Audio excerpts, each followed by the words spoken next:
प्रदेश में कर्मचारियों के लिए बहाल नहीं की जाएगी पुरानी पेंशन योजना।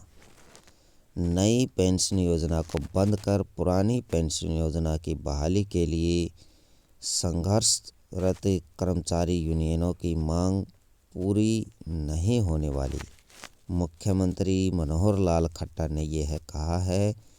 उन्होंने केंद्र सरकार के एक वरिष्ठ अधिकारी का हवाला देते हुए कहा, अगर सरकार पुरानी पेंशन की बहाली करती है तो वर्ष 2030 तक देश की अर्थव्यवस्था दिवालियेपन के कगार पर आ सकती है। वैसे भी संसद ही इस बारे में कोई निर्णय ले सकती है। यह राज्य के अधिकार क्षेत्रों से बाहर का मामला है। मंत्रिमंडल के फैसलों को जानकारी दे रहे मुख्यमंत्री मनोहर लाल खट्टर ने कहा कि देश के वित्त मंत्री रहे पूर्व प्रधानमंत्री सरदार मनमोहन सिंह ने भी कहा था कि पेंशन के बढ़ते बोझ से एक दिन अर्थव्यवस्था तबाह हो जाएगी। भले ही कुछ राज्य विभिन्न कारणों से नई पेंशन योजना को बंद कर पुरानी पेंशन योजना को लागू करने की बात कर रहे हैं, लेकिन हकीकत में विधानसभा इस मामले में कुछ नहीं कर सकती है। राज्य सरकार ने तो अब इस बात को समझते हुए पुरानी पेंशन से कदम वापस खींच लिए हैं। दरअसल पड़ोसी राज्य राजस्थान, पंजाब व हिमाचल प्रदेश की सरकारें कर्मचारियों को पुरानी पेंशन योजना लागू करने की घोषणा कर चुकी हैं।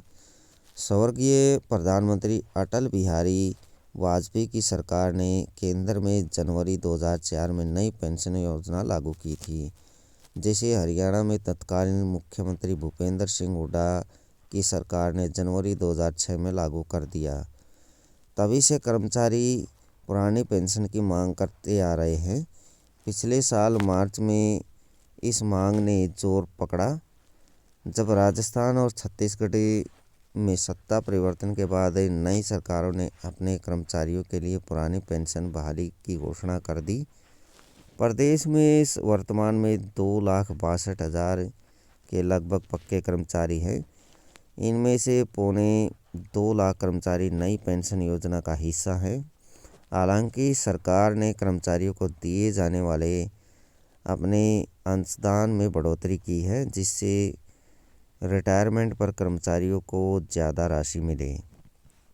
मनमोहन सिंह करते थे पुरानी पेंशन योजना का विरोध।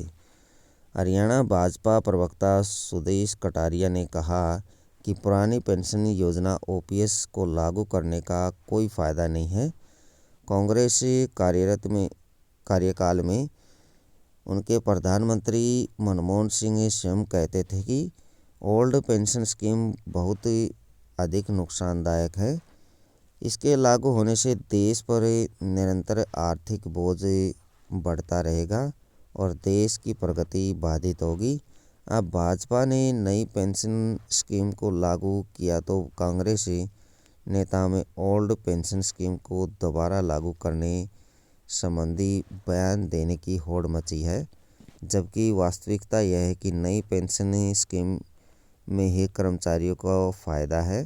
कांग्रेस प्रशासित राज्यों में ओपीएस लागू की गई है, वहाँ आर्थिक हालात बिगड़ने वाले हैं।